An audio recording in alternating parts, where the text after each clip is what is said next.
Shalom uvracha. Concernant la fête de Purim, les sages nous donnent une clé qu'il faut décoder.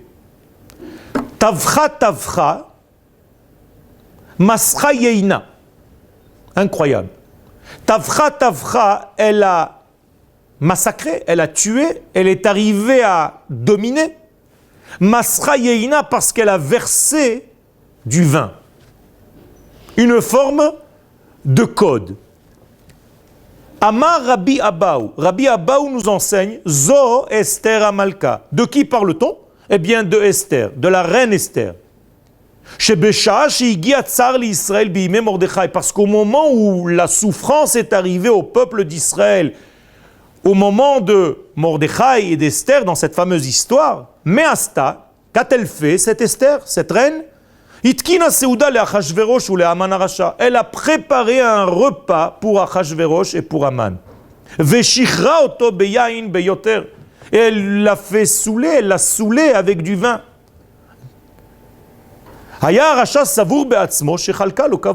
Mais ce fameux rachat pensait que c'était un honneur qu'elle lui faisait en lui préparant ce repas, en lui donnant à boire du vin.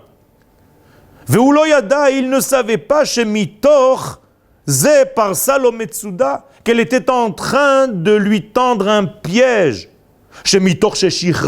Parce qu'en le saoulant,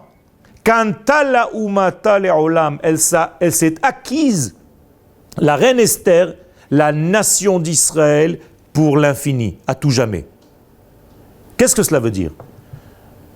Les sages viennent ici, dans ce fameux Midrash, nous dire que Esther, en réalité, représente en fait l'Assemblée d'Israël.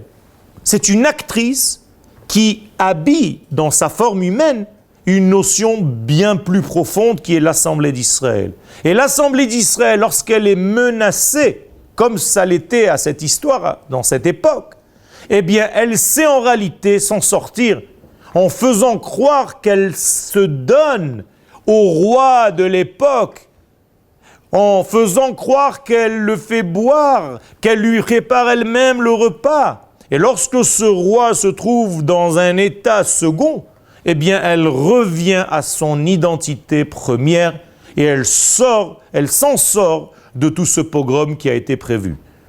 Je veux dire par là qu'il y a une règle dans le peuple d'Israël, c'est que l'Assemblée d'Israël, je veux dire l'âme de notre nation, est une âme qui existe à tout jamais, qui est dans le sens de l'éternité.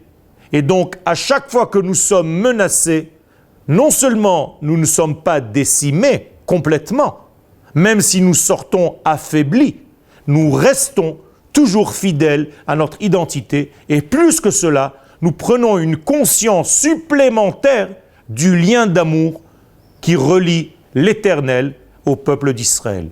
Toda Rabba.